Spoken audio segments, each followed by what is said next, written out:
मी ऐकलं की मराठी मीडियम संपवण्याचा घाट, काय मराठी शाळा संपवण्याचा घाट. पण मराठी शाळा तेव्हाच संपल्या जेव्हा राजकारण्यांची मुलं आणि नातवं ही इंग्लिश मीडियम शाळांमध्ये गेली. आम्ही नाही संपवत याच्यानी. राजकारण्यांची मुलं आणि नातवं ही इंग्लिश मीडियम शाळेमध्ये गेली, त्याच दिवशी मराठी मीडियमच्या शाळा संपल्या. बोलतात ना, शिवाजी महाराजांनी जन्म घ्यावा पण तो शेजाराच्या घरात. आपल्या मुलाला इंग्लिश मीडियम मध्ये टाकायचंय, पण गरिबांच्या मुलांसाठी सक्तीचं त्या ठिकाणी मराठी मीडियमचाच पर्याय. मला माहिती ना, 2010 आपण सभागृहात आलो तेव्हा अनेक प्रश्न आले की आपल्याकडे 7वी पर्यंतच शिक्षण आहे, 7वी नंतर त्यांना दुसऱ्या शाळेमध्ये जायला लागेल. आणि मला वाटतं 2010 ते 2015 मध्ये सर्वात जास्त माध्यमिकच्या शाळा आपण त्या ठिकाणी सुरू केल्या. आणि आता देखील त्या ठिकाणी आमूलाग्र बदल आपण, मी पुन्हा सभागृहात आल्यानंतर आपण त्या ठिकाणी आणतोय, त्या म्हणजे या वर्षीपासून इंग्लिश मीडियमच्या शाळा. आता जो पहिलीमध्ये आहे तो 10वी पर्यंत मराठी मीडियमचं शिक्षण घेणार. 10वी नंतर या जगाची परिस्थिती काय असेल आपल्याला माहित नाही. मी एक तुम्हाला उदाहरण देईन. आपल्या प्रत्येकाच्या हातामध्ये नोकियाचा फोन असायचा. नोकियाचा मालक जेव्हा टीव्ही समोर आला तेव्हा तो रडून बोलला की मी चुकीचं काही नाही केलं, पण मी काळाबरोबर बदललो नाही. त्यामुळे काळाबरोबर बदलणं हे निसर्गाचा नियम आहे.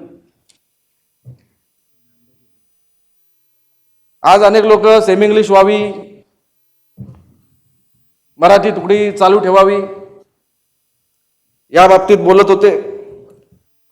पण खऱ्या अर्थाने सगळ्या प्रत्येकाला प्रत्येकाच्या वॉर्डामध्ये इंग्लिश मीडियमची शाळा.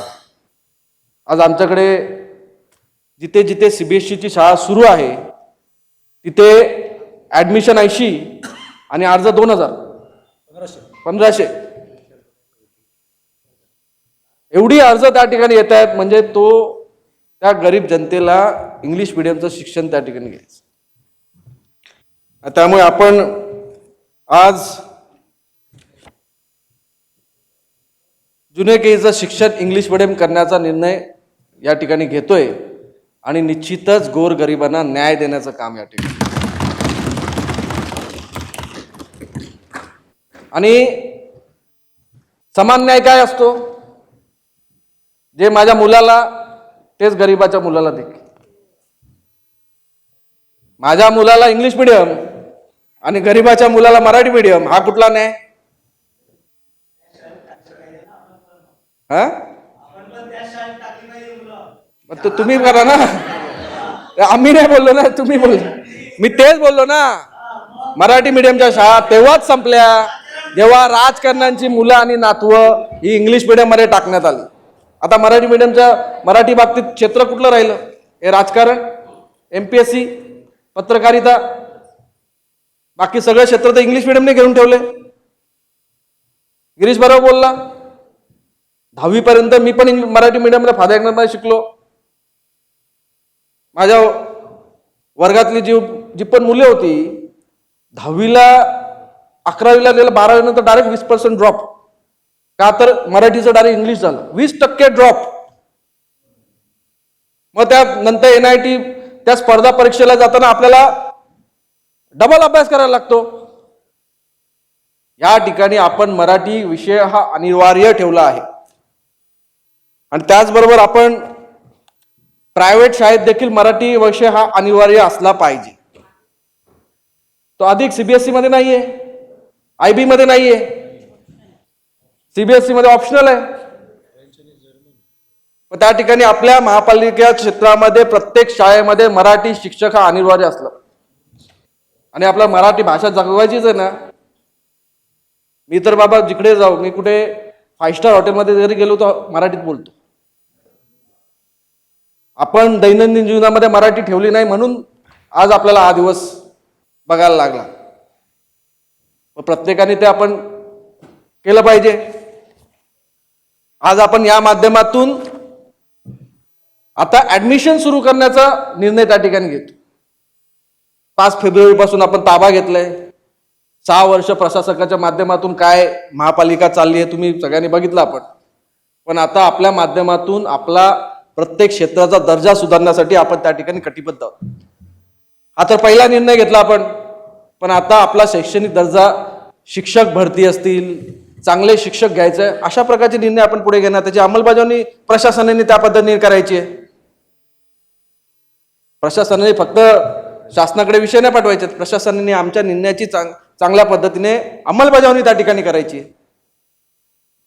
आणि या ठिकाणी फक्त इंग्लिश मिडियम नाही. आता मी शिक्षा अधिकाऱ्याला विचारलेलं की आपण इंग्लिश मिडियम करू, तेव्हा ते बोलले की आमच्या शिक्षकांचं काय. शिक्षकांचा प्रश्न देखील आहे, त्यांच्यावरती पण कुऱ्हाड कोसळली नाही पाहिजे. त्यामुळे या धोरणाच्या माध्यमातून त्यांचं देखील ट्रेनिंग करण्याचं उद्दिष्ट आपण त्या ठिकाणी ठेवलेलं आहे. आणि हळूहळू शिक्षणच हे भविष्याचं अवजार आहे. आणि त्यामुळे आपण दर्जेदार शिक्षण देणं हे आपलं कर्तव्य त्या ठिकाणी. आपण करू प्रयोग घनसोलीला, तसा प्रयोग नाही. तिकडे बघू, मराठी मीडियमचं पण ऍडमिशन ठेवू, इंग्लिश मिडियमचं पण ऍडमिशन ठेवू. जी मीडियमचं भेट जास्त आले ऍडमिशन ती मीडियम चालू करू, फक्त करू घनसोलीला. पण अनेक संस्था आपल्या राजकारणात सिडकोने प्लॉट देखील दिले. काय खूप संस्थानिकांना, आपल्या शिक्षण संस्थानिकांना, त्यांनी नाही मराठी मीडियम चालू केली, त्यांनी पण इंग्लिश मिडियम चालू केली. फ्रँचायझी घेऊन इंग्लिश मिडियम चालू केल्या. आपण आहे ना राजकारणीच ते. पण मी सांगतो, उदाहरण दिलं, तुमचं नाव घेतलं.